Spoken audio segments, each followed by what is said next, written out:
This is the Toyota Fortuner, an SUV which is so popular that it sells more than 2000 units every month. That's more than double of what all of its rivals sell combined. But the Fortuner isn't perfect, and in today's video I'm going to be telling you 4 of its cons. But there are multiple reasons why it sells well, and hence I'm also going to be telling you 4 pros of this SUV. But wait, the Fortuner is an old school rugged SUV and it needs durable tires to unleash its true performance, and that's where the Apollo Aptera 82 tires come into the picture, as they offer maximum comfort on all types of terrain, both on and off the road. The Apollo Aptera 82 tires offer high precision control and are the right tires for your SUV if you want to take on the toughest of terrains. Check the link in the description to know more. Coming back to the Fortuner, let's start with the first con, which is obviously the price. The Fortuner is available in 11 variants. The base petrol 4x2 manual, which is the cheapest variant of the Fortuner, costs rupees 40 lakhs, while the top-end GR Sport, which is a 4x4 diesel automatic, costs rupees 62.16 lakhs. All the prices are obviously on road Mumbai. This car is just overpriced because of the high demand and literally no competition. Toyota is actually laughing to the bank.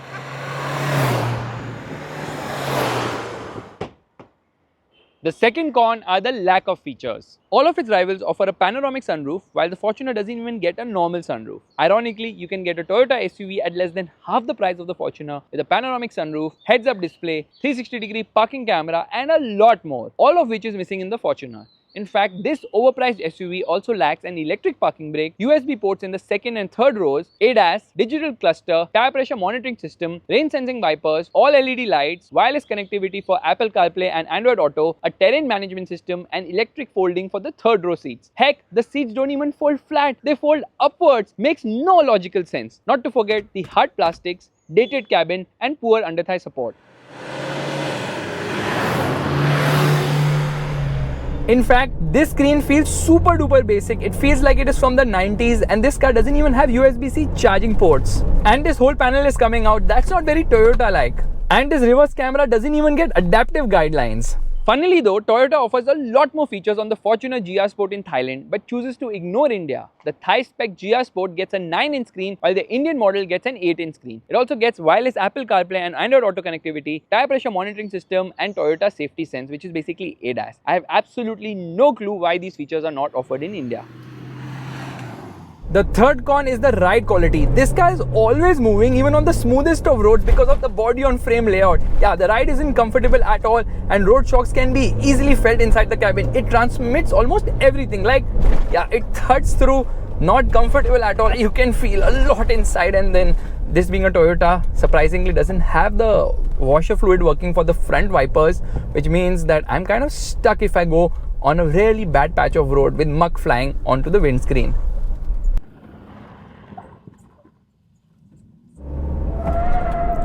The fourth con is the refinement, or rather the lack of it. This 2.8 liter diesel engine is actually very powerful, 204 horsepower and 500 Newton meters of torque, but it is very noisy. Refinement is just not there here, and the gearbox is actually a little slow with downshifts. However, you get paddle shifters here, which is a boon, but the gearbox could be faster in terms of downshift. And yes, the engine is way too noisy. In fact, you can hear a lot of the outside noise as well, because yeah, this car is super duper noisy. The engine needs better refinement for sure. This engine is definitely punchy lower down the rev range, but there is no top end grunt. So on the highways, yeah, you could do with a lot more power or better top end performance. Okay, you have got drive modes, but this is not a very efficient car. In spite of the fact that this being a diesel, it's just returning 6.8 kilometers per liter, which is very poor. And if you are in the NCR region, well, you will get even worse fuel efficiency because the petrol engine, which is a 2.7 liter unit, will guzzle all the fuel in the world. But Toyota does not offer the option of 4-wheel drive with the petrol, which is a weird logic.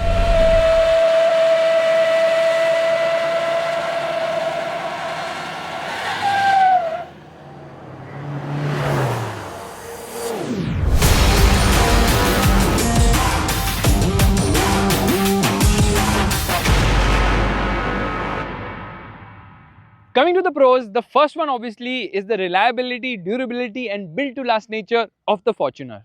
It's a Toyota, and a real one at that, not a rebadged Suzuki. So it's rugged, and although the interior plastics are hard, this is a car which will stand the test of time. The second pro is the handling and driving feel. Yes, there's body roll. In fact, there's plenty of body roll because obviously it is a heavy vehicle, but because of the hydraulic steering, which is actually heavy, and the high seating position and the ladder frame, this car has the true SUV driving feel. Handling is actually decent for a car of this size and weight. Yes, there's a lot of body roll and the steering is super duper heavy as well, but this will definitely appeal to old school drivers who want to drive a car and not a toy. The third pro is the off-road ability. The Fortuner is a very capable car. It obviously is traditionally a rear-wheel drive vehicle, which means that you can do burnouts and you can also do some drifts in this car. You do get the option of 4-wheel drive known as Sigma 4, which means that you can go through such terrain effortlessly because there is limited slip differential. It also gets active traction control, and the 4-wheel drive system also brings in low ratio transfer case. And that's not all. It also gets electronic locking differential, which means that you can just glide over the worst of roads. This is a very capable car. But the brakes could be a lot better. Significant nosedive under heavy braking. The fourth pro is the resale value and service. Because of the high demand, resale value is exceptional and the Fortuner doesn't lose much value over the years. Toyota's sales and after-sales service experience is excellent too, with the standard warranty of 3 years, 1 lakh kilometers being class leading. That can be extended to an impressive 5 years, 2.2 lakh kilometers.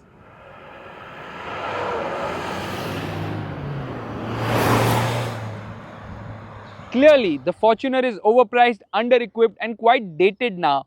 But with very few options in the segment and its main rival, the Ford Endeavour, being no longer on sale, the Fortuner has a sort of monopoly, and that is the reason why it sells so well. Yes, it does feel indestructible, but sales are more because of herd mentality than actual product proposition. Simply put, there are far better SUVs available for far lesser money.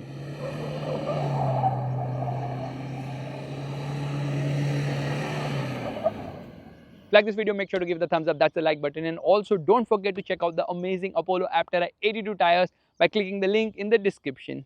Bye bye.